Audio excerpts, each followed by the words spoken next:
వెంకటరెడ్డి గారు. ముందుగా జరం గారు గుడ్ మార్నింగ్. జరం గారు మీరు అన్మ్యూట్ చేసి మాట్లాడరా? అన్మ్యూట్ లోనే ఉంది సందీప్. యా, మొత్తం మీద నిన్న మీరు చూస్తారు అటు కేజ్రీవాల్కి కావచ్చు లేకపోతే కవితకు కావచ్చు, ఇక్కడ మొత్తం మీద క్లీన్ స్వీప్ ఇచ్చినటువంటి పరిస్థితి మనకు కనిపిస్తా ఉంది. అంటే అసలు లిక్కర్ స్కామ్ కేసులో ఏం జరిగింది నిజంగా? అంటే బీజేపీ కావాలని కుట్రపూరితంగా మమ్మల్ని ఇరికించారు, మేము కడిగిన ఆనిముత్యంలో బయటకు వస్తామని చెప్పేసి గతంలో కేసీఆర్ గారు కావచ్చు లేకపోతే కవిత గారు కావచ్చు చెప్పిన సందర్భం. సో మొత్తం మీద అంటే ఈ లిక్కర్ స్కామ్ కేసులో ఏం జరిగిందంటారు? సందీప్, మీకు ప్యానెల్లో ఉన్న మిత్రులకు, జీ న్యూస్ ప్రేక్షకులకు morning, very good morning. So ఇక్కడ మనం 3 అంశాలను మాట్లాడాలి. ఒకటి వచ్చేసేమో కవిత అంటే బాధితులు, కవిత అంటే కవిత ఒక్కటే కాదు బాధితులు. మరొకటి వచ్చేసేమో రాజకీయ పార్టీలు, మూడవది వచ్చేసేమో సంబంధిత ఏజెన్సీలు, ఏవైతే ప్రభుత్వ ఏజెన్సీలు ఉన్నాయో సంబంధిత ఏజెన్సీలు. ఈ 3 అంశాలు మాత్రం మాట్లాడుకోక తప్పదు ఇట్లాంటి సందర్భాల వల్ల. నెంబర్ 1, ఈరోజు సంబంధిత ఏజెన్సీల గురించి మాట్లాడుకోవాలంటే, ఏజెన్సీలు అరెస్టులు చేయక ముందుకే, ఏజెన్సీలు దానిపైన పూర్తి చర్యలు తీసుకోక ముందుకే, ఏజెన్సీలు ఏవైతే ఉన్నాయో అంటే సిబిఐ కావచ్చు, ఈడీ కావచ్చు, ఇతర సంబంధించిన ఏజెన్సీలు, ఏజెన్సీ అయినా కూడా ఈ ఉన్నాయో వాళ్ళు పూర్తి కార్యాచరణ ప్రకటించక ముందే దీనికి మొత్తము అరెస్టుల గురించి, జైళ్ల గురించి, తీర్పుల గురించి రాజకీయ పార్టీలు మాట్లాడుతున్నాయి. ఇది ఒక బీజేపీ కాదు, అప్పుడు బీఆర్ఎస్ కూడా ప్రభుత్వంలో ఉన్నప్పుడు కూడా అదే మాట్లాడింది. ఇప్పుడు కాంగ్రెస్ కూడా సేమ్ అదే బాటలో వెళ్ళిపోతుంది. అంటే ఇవి మాట్లాడుతున్నారు. అలాగని చెప్పేసి మాట్లాడకూడదు అని ఇవ్వడం లేదు, కానీ హద్దులు మీరి మరీ మాట్లాడుతున్నాయి. ఒకటి వచ్చేసేమో ఒక నిందితుల వ్యక్తిగత అంశాలను పబ్లిక్ లోకి తీసుకురావటము, వాళ్ళ అంశాలను పూర్తిగా బట్టబయలు చేయడము, వాళ్ళను మానసికంగా, శారీరకంగా, ఆర్థికంగా దెబ్బతీసే విధానాలను చేపట్టడం, ఇలాంటి అంశాలన్నీ మాట్లాడుకుంటారు. ఇవి మాట్లాడచ్చా మాట్లాడకూడదా అనేది. కానీ జర్మ గారు, అంటే ఈ కేసులో కేసీఆర్ గానీ లేకపోతే కవిత ఆరోపించినట్టు నిజంగానే బీజేపీ ప్రమేయం ఉందంటారా? అదే విషయం. ఇప్పుడు ఒక బీజేపీ ఒక్కటే మనం ప్రమేయం అని ఎట్లా చెప్తాం? ఈ మాట బీజేపీని అడిగితే ఇది సంబంధిత ఏజెన్సీలు చూసుకుంటుంటే మాకు సంబంధం ఏంది అంటారు. కానీ నేను చెప్పేది అదే, ఏజెన్సీల కంటే ముందు పోస్ట్ మార్టం చేసింది రాజకీయ పార్టీలు, రాజకీయ నాయకులు.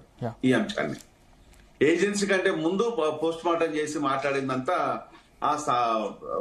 బీజేపీ పార్టీ నాయకులు. కానీ ఇక్కడ బీజేపీ పార్టీ నాయకులను ప్రశ్నిస్తే బీజేపీ పార్టీ నాయకుల గురించి మాట్లాడరు. ఇదో సంబంధిత ఏజెన్సీల అంశం, అది మాకు సంబంధం లేదు, ఇది కోర్టు అంశాలు మాకు సంబంధం లేదని మాట్లాడుతుంటారు. అదే కొంచెం కన్ఫ్యూజ్ చేయకండి ప్లీజ్. అంటే ఈ అంశాలు ఇది ఒకటి. మరొక అంశం వచ్చేసి బాధితులు అందామా ఈరోజు, లేదనుకుంటే నేరస్తులు అందామా, లేకపోతే ఆరోపించబడిన వ్యక్తులు అందామా, పేరు ఏదైనా కూడా ఇప్పుడు కోర్టు దాన్ని తీర్పునిచ్చింది కాబట్టి బాధితులు అని చెప్పాల్సి వస్తుంది. అంటే ఈ రోజు బాధితులు అనే వాళ్ళను ఆరోపణలు చేస్తూ ఉంటే, వాళ్ళ అరెస్టులు చేసి జైలు పెడుతూ ఉంటే, ఇది పొలిటికల్ వెండెంట్ కాకపోతే ఏంటిదని దాన్ని ఇప్పుడు ఈ ప్రజలు డైరెక్ట్ గా బీజేపీ పార్టీని ప్రశ్నించడం. ఒకవేళ కనుక ఇప్పటి వరకు కూడా బీజేపీ పార్టీ అధికారంలో ఉన్నప్పుడు, నేను మరి క్లియర్ గుర్తుపెట్టుకోండి, బీజేపీ పార్టీ అధికారంలో ఉన్నప్పుడు ఇప్పటి వరకు ఎన్ని శిక్షలు పడ్డాయి అంటే ఓన్లీ 2% మాత్రమే కన్విక్షన్ రేట్, అంటే 98% అక్యూటల్ రేట్. అంటే ఇంత ఘనము మనము కేసులు పెడుతూ ఉంటే ఈ అక్యూటల్ రేట్ అనేది అంత పెద్ద ఎత్తున ఎందుకు వస్తున్నది, కన్విక్షన్ రేట్ ఎందుకు తగ్గిపోతున్నది అనేది ప్రధానమైన ప్రశ్న. అంటే ఇష్టానుసారంగా కేసులు పెట్టుకుంటూ పోతూ ఉంటే, మీకు దగ్గర ఆధారాలు లేకుండా ఓన్లీ నోటి మాటలతోనే, ప్రాపగండతోని, రాజకీయ పబ్బం కోసం పెడుతూ ఉంటే ఏంటిది ప్రశ్న అనేది ఈరోజు ప్రజలు చూస్తున్నది. మరొక ప్రశ్న ఇక్కడ ఇంకొకటి ఏమవుతుందంటే, ఒకవేళ కనుక నేరస్తులను మీరు తీసుకొచ్చారు, నేరస్తులను మీరు నిరూపించడం లోపల ఈరోజు సమర్థ ఏజెన్సీలు ఫెయిల్యూర్ అయిపోయినాయి. సో ఈరోజు ఏ శిక్షలు లేవు, ఏ శిక్ష లేకుండా ఉన్నట్టు. అసలు నేరం జరిగిందనేది వాస్తవము, ఈ రోజు ఆస్తి నష్టం జరిగిందనేది వాస్తవము, ఈ రోజు డబ్బులు చెల్లాచెదరు అయిపోయినాయి అనేది వాస్తవము. మరి నేరస్తులు ఏరి? మరి నేరస్తులు ఎక్కడ పోయిన్లు, నేరస్తులు ఎక్కడ జారిపోయిన్లు అనే ప్రశ్నకు మీ దగ్గరే ఉంది. అంటే ఇంత రెస్పాన్సిబిలిటీ ఉండాల్సిన ప్రభుత్వము, జవాబుదారీగా ఉండాల్సిన ప్రభుత్వము, మీరు ఎవరిని పడితే నేరం జరిగిందనేది మేము అందరం నమ్ముతున్నాం. మరి నేరస్తులు ఏరి? కోర్టు ఏమో నేరస్తులు కాదంటుంది, ఈరోజు రాజకీయ నాయకులేమో నేరస్తులని ముద్రలేస్తున్నారు. మరి నేరమే లేదన్న విషయాన్ని గౌరవమైన కోర్టును రిలీజ్ చేస్తున్నది, ఏజెన్సీలో చేసేమో వ్యక్తులను తీసుకొచ్చి లోపల పెడుతున్నది. మరి నేరస్తులు ఏరి? ఎక్కడ పోయారు? ఆ ప్రశ్నకు ఏమైనా సమాధానం ఉందా? దానికి లేదు. మరొక అంశాన్ని ఇక్కడ మనం ఆలోచించాల్సింది ఏంటంటే, ఈరోజు కాంగ్రెస్ చేస్తున్న డ్రామా కూడా సేమ్ డ్రామా. ఈరోజు ప్రజల్లోకి వెళ్ళిపోతే బీజేపీ కానీ, కాంగ్రెస్ కానీ, బీఆర్ఎస్ కానీ ప్రజలు ఏమి నెత్తిన పెట్టుకోవట్లేదు, చీ కొడుతున్నారు. ఈరోజు దోపిడీ, విపరీతమైన దోపిడీ జరుగుతుంది. వేల లక్షల కోట్ల రూపాయలు ప్రభుత్వ ఆదాయము, ప్రభుత్వ వనరులు సొమ్ము కొల్లగొట్టుకుపోతున్నారు. అయినా కూడా నేరస్తులు వచ్చేసి కోర్టుల లోపల నిరపరాధులుగా బయటకు వస్తున్నారు. అంటే ఎందుకు రాబోయే మీరు కేసులు పెట్టేది? ఒక అదే నిరుపేద వచ్చేస్తే కేసు వస్తుంది. ఇంకొక అంశం, భయంకరమైన అంశం ఏంటంటే, అవంశుభం తిరగని చిన్న బిడ్డకు చచ్చిపోతే, చంపబడితే, ఈ రోజు ఇదే కాంగ్రెస్ ప్రభుత్వంలో ఉన్న రేవంత్ కుటుంబ సభ్యులు అందాము, కులం సభ్యులు అందామా, ఈరోజు 8 మందిని ఏ నేరం మీరు ఏ విధంగా మీరు శిక్షిస్తారు? ఇక్కడ అంటే ఒక 1 minute అండి లేదు, దాని మీద ఏ ఆన్సర్ లేదు. కానీ ఒక నిరుపేద కనుక అక్కడ ఉన్నట్టు అవుతే ఈరోజు శిక్షలు అనేటివి వీర వికృతంగా చేస్తుంటారు, అంత వికృతమైన చర్యలు చేస్తుంటారు. మరి దానికేం చెప్పుదాం? అంటే ఈరోజు ఎక్కడ చూసినా కూడా అంటే దోసుకునేవాడు దోసుకోండి, దాచుకునేవాడు దాచుకోండి, కేసులన్నా ఇదన్నా అంతా బలాదూర్. ఇది ఒక నిరుపేదలకు, నిరక్షరాస్యులకు మాత్రమే చట్టాలు వర్తిస్తాయి తప్పితే అత్యున్నతమైన కుటుంబంలో కానీ, లేదు అనుకుంటే కులం అన్న దీంట్లో ఏ కులంలో ఉన్న దాంట్లో కూడా నాకు ఎలాంటి అభ్యంతరం లేదు. ఏ కులంలో ఉన్నా కూడా రాజకీయ నాయకుడు అయితే చాలు, వాళ్ళ దగ్గర పైసలు ఉంటే చాలు, ఎన్ని పాపాలన్నా చెయ్యి, ఎన్ని నేరాలన్నా చెయ్యి. దీనికి ఎగ్జాంపుల్ వచ్చేసి అప్పుడు నిందపడినా కూడా కోనేరు రంగారావు మనవడి మీద నిందపడితే ఒక మాదిగ కులస్తుడైన కోనేరు రంగారావు, నేను మాదిగ కులస్తుడు అని చెప్తాడు, వాళ్ళ అమ్మ నాన్న వచ్చేసేమో కమ్మ, వాళ్ళ అమ్మ వచ్చేసేమో మాదిగా, నేను మాదిగాని క్లెయిమ్ చేసుకున్నాడు మాదిగా. ఆయన మనవడి మీద మన ఆయేషా కేసు ఉంటే ఇప్పటి వరకు కూడా దాన్ని అంటే రాజకీయ నాయకులు అయితే చాలు, కులంతో సంబంధం లేదు. అదే నిరుపేదైనా చాలు, ఏ కులమైనా కూడా నాశనం చేయాలి.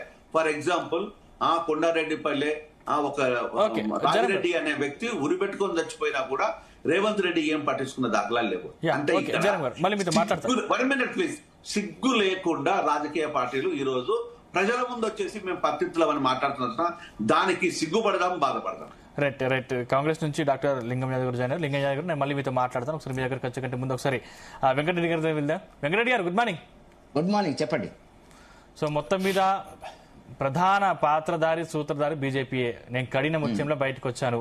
గతంలో కేసీఆర్ గారు కూడా మీ పార్టీ మీద చాలా విమర్శలు చేసినటువంటి పరిస్థితి, అసలు దీంట్లో ఏమీ లేదు, కావాలని కేజ్రీవాల్ అక్కడ ఉన్నటువంటి కేజ్రీవాల్ సర్కార్ని ఇక్కడ మమ్మల్ని ఇబ్బంది పెట్టడం తప్పించి దీంట్లో అసలు ఏమీ లేదని చెప్పేసి కేసీఆర్ కూడా చాలా సందర్భాలు చెప్పిన విషయం. సో మీరేం చెప్తారు?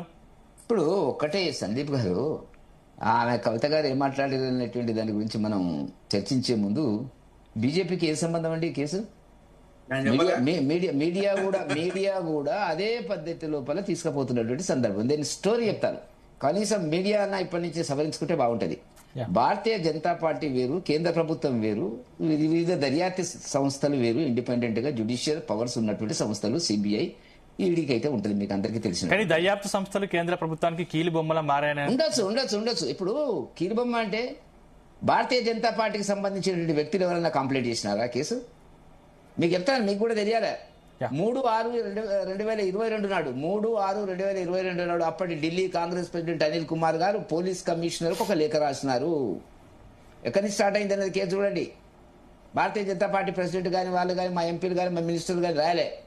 ఏమని రాసినారు? వీటి మీద అక్రమాలు బాగా ఉన్నాయి, అవినీతి బాగా ఉంది ఎక్సైజ్ పాలసీలో ఢిల్లీలో, వీటి మీద దర్యాప్తు చేయండి అని ఆనాటి Delhi Congress president 22 July 3 June 22 నాడు ఒక లేఖ రాస్తే దాని మీద చీఫ్ సెక్రటరీ, ఆనాడు ఉన్నటువంటి చీఫ్ సెక్రటరీ పేరుతో సహా చెప్తా నరేష్ కుమార్ గారు లెఫ్టినెంట్ గవర్నర్కు ఒక రిపోర్ట్ ఇచ్చినాడు. ఇది రెండవది. ఆ రిపోర్ట్ మీద లెఫ్టినెంట్ గవర్నరు ఆనాడు ఆ మంత్రి, మద్య నిషేధ మంత్రి సిసోడియా గారు ఏదైతే డిప్యూటీ చీఫ్ మినిస్టర్ ఉన్నాడో దాని మీద ఇంకొక 15 మంది మీద ఎంక్వైరీ చేశారు. ఆయన పవర్ ఉంది, చేసినాడు. అక్కడి నుంచి స్టోరీ స్టార్ట్ అయింది. ఇది భారతీయ జనతా పార్టీకి ఏం సంబంధం, కేంద్ర ప్రభుత్వానికి ఏం సంబంధం చెప్పండి మీరు? స్టార్ట్ అయింది ఎక్కడ కేసు? కంప్లైంట్ చేసింది ఎవరు? గతంలో కూడా జగన్ కేసులో కంప్లైంట్ చేసింది ఎవరండి? డాక్టర్ శంకర్రావు గారు కాంగ్రెస్ అతను. కానీ పదే పదే మీ పార్టీ పైన మరి విమర్శలు ఎందుకు వస్తున్నాయి అంటారు? విమర్శలు ఇప్పుడు కేసులో అక్రమాలు జరిగినాయి, అవినీతి జరిగింది, మనీ లాండరింగ్ జరిగింది, చట్ట వ్యతిరేక కార్యక్రమాలు జరిగినవి అనేటువంటి దాంట్లో భారతీయ జనతా పార్టీకి ఒక ఒపీనియన్ ఉన్నది. దాంట్లో తప్పేం లేదు కదా, అందరికి ఉంటుంది, మాకున్నది. కానీ అదే ప్రతిపక్ష పార్టీ పైన మీరు కేసులు పెడుతున్నా తప్పించి అధికారం కూటమిలో ఉన్నటువంటి వారి మీద కనీసం చర్యలు ఉండవు. ఇది వేరే కేసులు పక్కకు పెట్టండి, సందీప్ గారు మాట్లాడదాం తర్వాత. ఈ కేసులో మేమేమన్నా ముద్దాయిమా, మేమేమన్నా కంప్లైంట్ మా, ఫిర్యాదుదారులమా? ఒక కేసు వస్తుందండి, కేసు వచ్చినప్పుడు ఆ కేసు మీద దర్యాప్తు చేస్తారు.